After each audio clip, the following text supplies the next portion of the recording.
आप कह रहे हैं कि जो ब्रांडेड है, जो अच्छे ब्रांड्स हैं, उनका जो लोएस्ट रेंज है वो 800-900 रुपए है, तो आपकी वही चीज 600 रुपए में है, जिसकी कॉस्ट आपको 300 रुपए आ रही है। हाँ, राइट? बल्कि उससे भी कम आ रही है। और हमारे जो प्रोडक्ट है ना सर, जैसे हमें फीडबैक मिलते हैं हमारे कस्टमर से, जो एक बार लेकर चला गया तो वो 1 साल बाद आ रहा है। जो आप कर रहे हो ये बहुत इंटरेस्टिंग है, इसमें बहुत ज़्यादा पोटेंशियल है, आपको इसमें एक्सपीरियंस भी है, आपका फैमिली बैकग्राउंड भी है। अब सिर्फ एक चीज़ रह जाती है कि इसको स्केल कैसे किया जाए। यानी कि अगर एक बात बताओ मुझे कि अगर अभी हम डिस्कशन करते हैं और अभी आपकी जो सेल है वो 10 गुना बढ़ जाती है, तो पीछे से जो प्रोडक्शन है उसको मैनेज कर लोगे आराम से? बिल्कुल बिल्कुल, आप और आपकी फैमिली मिल करके? जी। तो वो प्रॉब्लम नहीं है। नहीं। Right? Supply is not a problem, demand is problem. जी। अभी ऑन एन एवरेज कितनी सेल हो रही है आपकी शॉप पे महीने की? हमारा प्रॉफिट हो जाता है लगभग 25 से 30 हज़ार के आसपास। तो सेल हो जाती होगी मे बी लाख रुपए के आसपास। जी। तो अब इसको आराम से समझते हैं कि इस बिजनेस मॉडल को कैसे क्रैक किया जाए। Number 1 is online. देखो, ऑनलाइन जैसे ही आप जाते हो ना, तो उसमें क्या हो जाता है कि अभी आपकी एक शॉप है जो एक पर्टिकुलर एरिया में है, वो भी छोटी सी है जी। वहां पर वहीं आसपास के लोग आ रहे हैं। The moment you go online, तो एक तरीके से ये मान लो कि वो छोटी सी दुकान आपकी खुल गई एक बहुत बड़े मॉल में, और वहां पर डेली के लाखों लोग आ रहे हैं। अब आप कहोगे कि वहां पे कंपटीशन है, विच इज अ फैक्ट कि भाई बहुत कंपटीशन है ऑनलाइन में। उसके बावजूद भी बहुत सारे लोग हैं जो ऑनलाइन में बहुत पैसा कमा रहे हैं, और बहुत सारे हैं जो ऑनलाइन में अपना स्टोर खोलते हैं मार्केट प्लेसेस में और वो बंद हो जाता है, नहीं कर पाते हैं। मतलब वहां भी जो सक्सेस रेशियो है दैट इज 90-10। 90% ज्यादा टाइम तक सर्वाइव नहीं कर पाते हैं, 10% ही कुछ बड़ा कर पाते हैं, और उस 10% में से भी 1-2% होते हैं जो कुछ बहुत बड़ा कर पाते हैं। अब वो कैसे किया जाए? देखो, ध्यान से समझो। जो ब्रांडेड प्लेयर्स हैं इस सेगमेंट में, उनकी पैकेजिंग को ध्यान से देखो, उनकी मार्केटिंग को ध्यान से ऑब्जर्व करो, ध्यान से देखो ऑनलाइन ऑफलाइन वो अपने आप को कैसे प्रेजेंट करते हैं। ऑनलाइन का सबसे बड़ा बेनिफिट क्या है कि उनको नहीं पता कि ऑफलाइन आपकी छोटी सी दुकान है। जी। Online you can look as big as a big brand, मतलब उन्हीं के जितनी बड़ी एड दे सकते हो। जैसे ही कोई सर्च करे, मान लो ब्लैक शूज फॉर मेन, तो वहीं पे आपकी एड आई, और कई तरह की एड्स आई। जैसे एक सिंपल एड होती है, एक है वीडियो एड होती है, तो इस तरह की बहुत सारी एड्स होती है। तो सोचो अगर वहां पर आपकी एड्स आ रही है और अगर वो एड की क्वालिटी उन ब्रांडेड के टक्कर की है, और जिस तरह से उन्होंने ऑनलाइन जो उनका स्टोर है, जो उनका पेज है, वहां पे इंफॉर्मेशन दी हुई है, और हो सकता है वो जो ऑफर कर रहे हैं उसमें कहीं ना कोई कमी हो, तो उसको ढूंढो। वो क्या हो सकता है? हो सकता है वो मनी बैक गारंटी दे रहे हो 7 दिन की, तो आप 30 दिन की दो। या जिस मार्केट प्लेस पे जा रहे हो, मान लो अमेजॉन पे जा रहे हो, उनसे पूछो मैक्सिमम हम कितने दिन की दे सकते हैं मनी बैक गारंटी। वो कहेंगे 2 महीने की। 2 महीने की दो, हाईलाइट कर दो इसको हर जगह। आपने क्या कहा? आपकी क्वालिटी बहुत अच्छी है। अगर क्वालिटी अच्छी नहीं होती तो मैं ये सजेशन आपको कभी नहीं देता।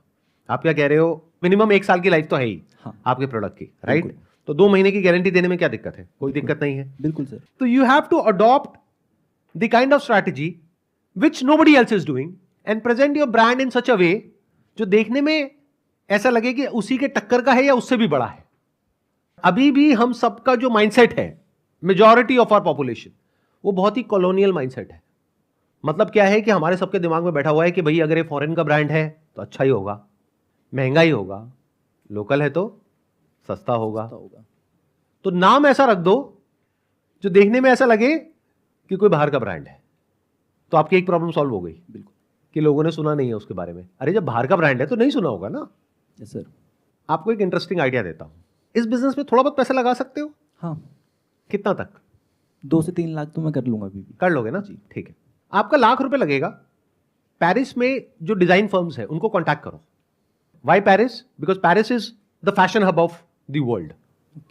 तो आपने वहां पे जो डिजाइन फर्म्स है उनको कॉन्टैक्ट किया कि हमको अपने शूज के कुछ डिजाइन बनवाने हैं, और आपको पता है कि इस तरह के शूज ज्यादा बिकते हैं। वो आपको अपनी शॉप पे भी पता है, और ऑनलाइन भी आप जाओगे तो आपको दिख जाएगा कि 1000 तरह के डिजाइन होते हैं, लेकिन बिकते यही 2-3 है जी। तो उनको बोलो ये 2-3 डिजाइन है, इसी को आपको इंप्रूव करके मुझे देना है, और छोटी डिजाइन फर्म को हायर करो, बड़ी को नहीं, क्योंकि बहुत पैसा लग जाएगा।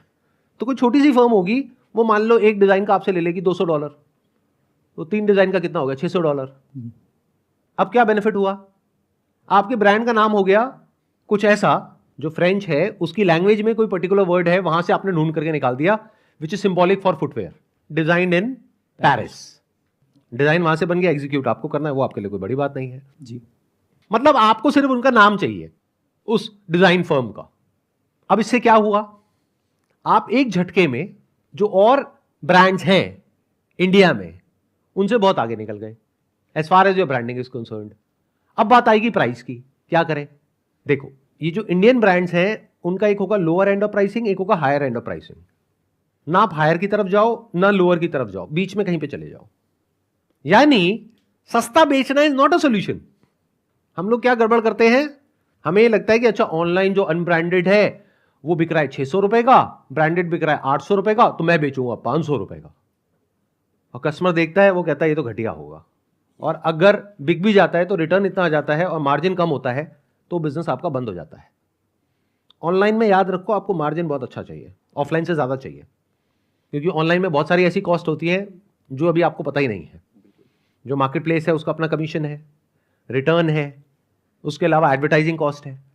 तो इन सब कॉस्ट को जब आप फैक्टर इन करते हो तो आपको समझ आता है कि ऑनलाइन में जो खर्चा है वो बहुत ज्यादा है उससे जो ऑफलाइन में है। तो उसके लिए आपको मार्जिन भी तो अच्छा चाहिए। अब मार्जिन अच्छा कैसे मिलेगा, जो मैं आपको बता रहा हूं। आपने क्या किया, आपने अपने इस प्रोडक्ट को प्राइस किया ना तो बहुत ही कम ना बहुत ही ज्यादा, बीच में कहीं पे प्राइस कर दिया।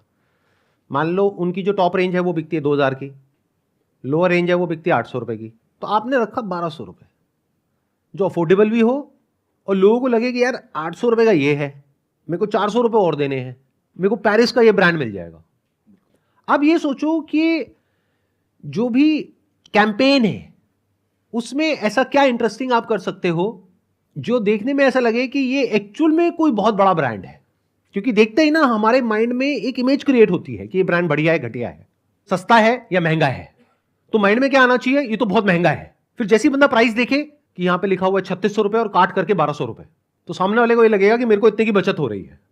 अच्छा, 3600 की चीज मेरे को 1200 में मिल रही है। सर यहाँ पर एक चीज़ और भी कर सकते हैं कि जैसे हमारा जो है ना वारंटी अभी भी देते हैं हमारे कस्टमर्स को। हम 1 साल की वारंटी देते हैं कि तुम्हें कोई भी प्रॉब्लम है आप लाकर हमें दे सकते हैं, क्योंकि हमारे पास तो कारीगर बैठा है, अगर उनको कोई भी दिक्कत है इस तरह की तो हम उसको रिप्लेस करा देते हैं, उस पर मतलब उसको रिपेयर करा कर उनको वापस कर देते हैं। उससे कस्टमर की जो ट्रस्ट है ना वो हमारे पर बढ़ता है कि भाई इनका जो प्रोडक्ट है वो अच्छा है। जब हम बेच रहे होते हैं ना तब भी हम बताते हैं कि 1 साल की वारंटी है, तो 1 साल तक तो हमारी तरफ से कहीं नहीं जाने वाला, बाकी और भी चल जाएगा तो वो आपके ऊपर है। This will make you different from all other players in the market, और बाकी लोग ये नहीं कर सकते। देखो, एक नए ब्रांड का फायदा क्या होता है, एक छोटी कंपनी का फायदा क्या होता है, आप मार्केट को डिसरप्ट कर सकते हो। आप मार्केट में कुछ ऐसा कर सकते हो जो बड़े प्लेयर्स नहीं कर सकते, क्योंकि वो जो बड़े प्लेयर्स हैं उनकी रेवेन्यू है मान लो 1000 करोड़ की, जहां उन्होंने छोटी सी भी छेड़खानी करी तो उनको 200-300 करोड़ का नुकसान हो जाएगा। बट आपके पास तो अभी खोने के लिए कुछ है ही नहीं, तो आप तो कुछ भी पंगे ले सकते हो, हिला दो पूरी की पूरी मार्केट को। ये एक छोटे ब्रांड का एडवांटेज होता है। बट हम क्या गड़बड़ करते हैं, जो बड़ा ब्रांड ऑफर कर रहा होता है उससे भी घटिया ऑफरिंग देते हैं या उसको मैच करते हैं मैक्सिमम। मैं कह रहा हूं कि एक ऐसी ऑफरिंग दो जो वो बड़े ब्रांड करने के सपने में भी नहीं सोच सकते, और जो मनी बैक गारंटी होती है वो भी 30 दिन की दो। अगर वो लोग 7 दिन की दे रहे हैं तो सामने वाला बंदा और दिमाग लगाएगा कि अच्छा मैं पहन करके ना 30 दिन बाद वापस कर दूंगा।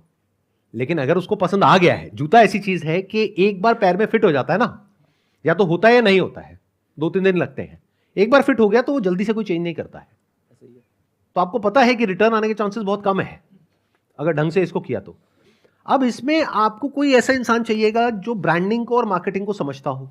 मेरा एक फ्रेंड है मतलब जो डिजिटल मार्केटिंग कर रहा है इस समय। डिजिटल मार्केटिंग जो कर रहा है वो आपको हेल्प करेगा ये सब मार्केट प्लेसेस में लिस्ट करने के लिए, यहाँ पे टाई अप करने के लिए, अच्छे से प्रोडक्ट डिस्क्रिप्शन डालने के लिए, रिव्यूज लेने के लिए, उन सब चीज़ों के लिए। बट मैं जिसकी बात कर रहा हूँ, मैं कह रहा हूँ इसको कैसे पैकेज करना है, कैसे पोजीशन करना है, तो वो प्रीमियम दिखाने के लिए अपने प्रोडक्ट को, कि वो देखने में लगे कि जो एग्जिस्टिंग ब्रांड्स हैं उनसे भी ज़्यादा प्रीमियम है। उसके लिए आपके पास में 2 ऑप्शंस है। एक तो ये कि कोई ऐसी डिज़ाइन फर्म को हायर करो जो बहुत बड़ी ना हो, लेकिन वो जो बंदा है उसने बड़ी बड़ी डिज़ाइन एजेंसीज में काम किया हो, तो वो आपसे लेंगे मान लो 20-30 हज़ार रुपये, 50 हज़ार रुपये। अब ये सुनने में आपको बहुत बड़ा लगेगा, आप कहोगे 50 हज़ार रुपये पैकेज का डिज़ाइन बनाने का, मतलब पैकेज का नहीं, जो डब्बा है उसकी कॉस्ट तो अलग है, सिर्फ डब्बे का डिज़ाइन बनाने का, लोगो बनाने का, मान लो वो 1 लाख रुपए आपसे ले रहा है, और आप और आपके जो फैमिली मेंबर्स है वो सब क्या कहेंगे कि ये तो बहुत महंगा है, लाख रुपए उसको देने की क्या जरूरत है, वो हमारे पड़ोस में बैठा है ना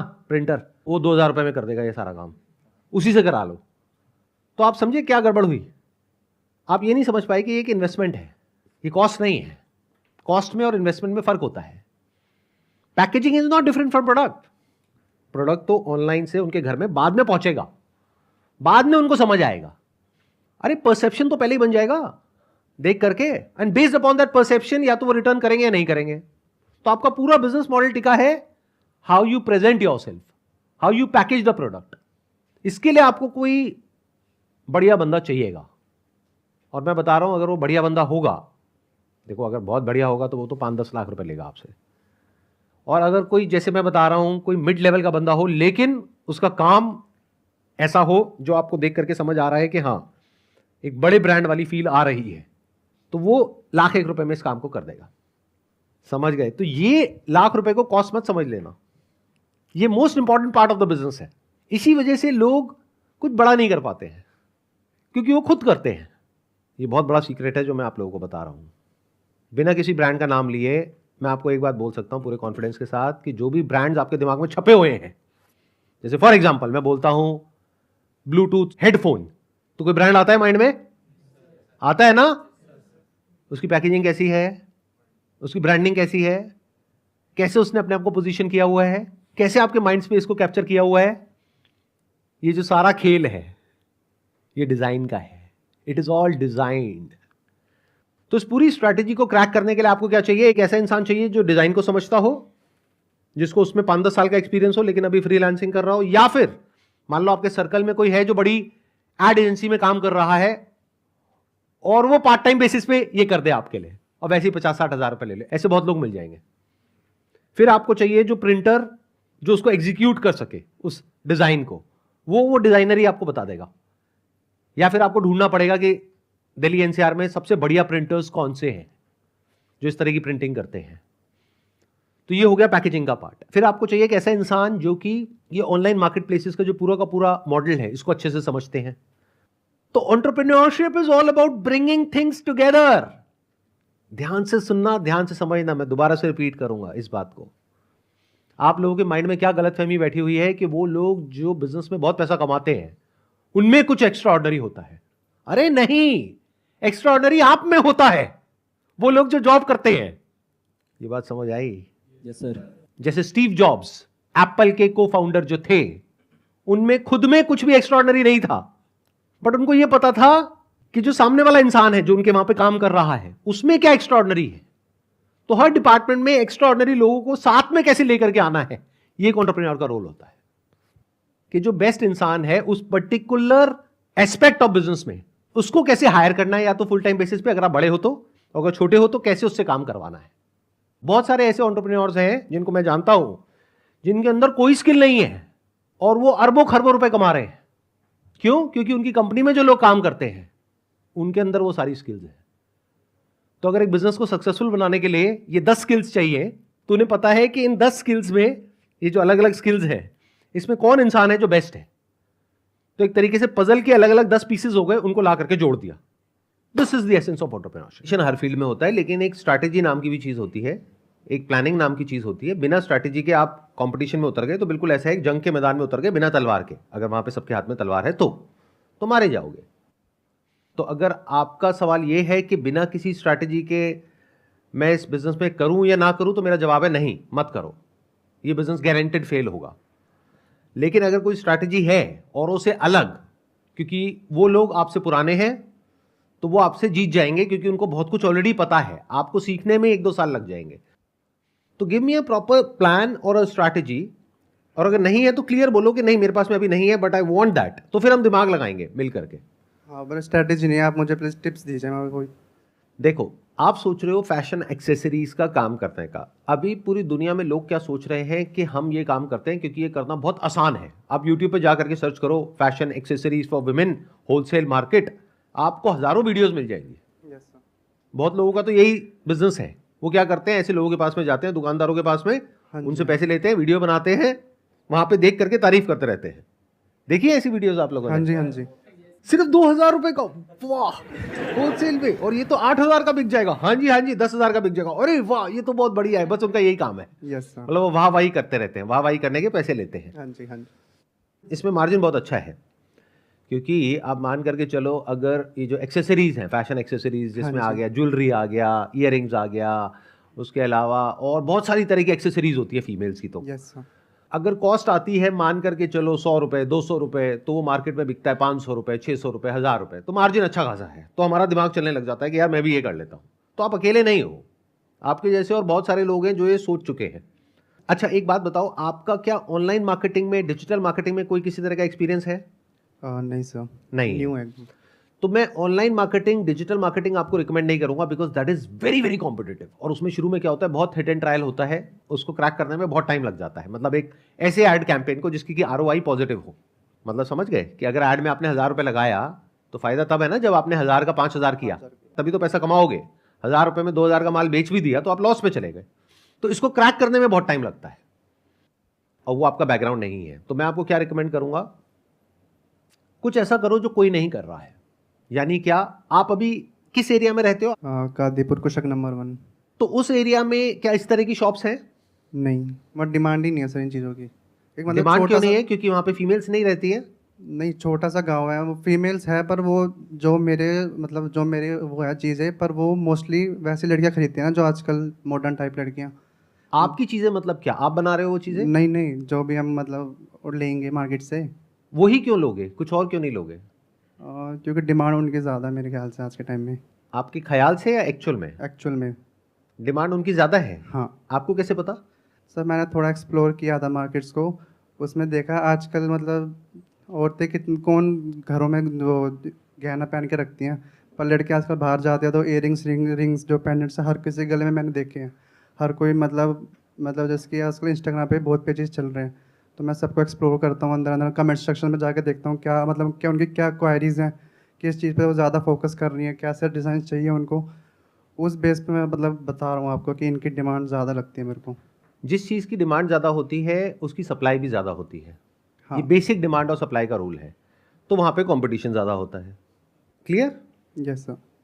ध्यान से सुनना मेरी इस बातों को, मतलब हल्के में मत लेना नहीं, अगर नहीं एक्चुअल सर। में आप इंटरेस्टेड हो बिजनेस करने नहीं, में। बिल्कुल ओके। ठीक है, क्योंकि जो आपकी थिंकिंग है उसमें जो फ्लॉ है उसको उठा करके मैं आपके सामने रखूंगा और फिर सॉल्यूशन निकालेंगे। तो आप क्या सोच रहे हो कि मार्केट में आपने देखा कि अच्छा ये चीजों की एड बहुत चल रही है, इस तरह की एक्सेसरीज बहुत चल रही है इंस्टाग्राम पे, यहाँ पे वहां पे, वो भी कैसे ट्रेंड बनता है, जो सेलिब्रिटीज पहनते हैं वही ट्रेंड में आ जाती है, उससे मिलती जुलती, ऐसे ट्रेंड सेट होता है। फिर जैसे ही वो कुछ चेंज करती है एकदम ट्रेंड चेंज हो जाता है, पुराना सारा माल ऑब्सोलीट हो जाता है। तो ये बिजनेस बहुत ही रिस्की है जिसमें आप एंटर करने के बारे में सोच रहे हो। तो सबसे पहले तो जो माइंड में बैठा हुआ है उसको निकाल दो, क्योंकि जो आप सोच रहे हो उसमें एक बहुत बड़ा फ्लॉ है। आप कह रहे हो डिमांड ज्यादा है, तो सिंपल सा लॉजिक है, सप्लाई बहुत ज्यादा है। मतलब एक दो प्लेयर्स नहीं होंगे, लाखों प्लेयर्स हैं जो ऑनलाइन मार्केट प्लेसेस पे और अपनी वेबसाइट बना के और ये सोशल मीडिया प्लेटफॉर्म्स के थ्रू हर तरीके से सेल करने की कोशिश कर रहे होंगे। उसमें आप भी शामिल हो जाओगे, और वो शुरू करने से पहले ही 99.9% चांसेस है कि आप फेल हो जाओगे। जिस एरिया में आप रहते हो, आपने कहा कि वो एरिया थोड़ा बैकवर्ड है, राइट? यस। और आप कह रहे हो कि ऐसी कोई डिमांड नहीं है। नहीं। पहले तो ये गलत है। क्यों? डिमांड उस चीज की नहीं है जिस तरह की चीजें आपने अपने दिमाग में बिठाई हुई है। क्या यहां तक देख पा रहे हो जो मैंने बोला? Yes, क्या sir. बताइए। कि मतलब मैं जो सोच रहा हूँ उस चीज़ की वहाँ पे डिमांड नहीं है, जो नहीं मतलब जो नहीं बेचने की कोशिश कर रहा वो लोग वहाँ पे मांग कर रहे हैं उस चीज़ की। एग्जैक्टली वहां फीमेल्स तो है ना, तो वो किसी ना किसी तरह की ज्वेलरी, एक्सेसरीज, ये सब तो यूज करती हैं। Yes sir. वैसी नहीं करती जैसी आप सोच रहे हो, बट कुछ तो यूज करती हैं। यस। तो डिमांड तो है, और आप कह रहे हो कि वहां पर कोई ऐसी शॉप नहीं है। इसको गैप बोलते हैं। अब आपने कुछ ऐसा ढूंढ लिया है जो एक्चुअल में कमाल का है।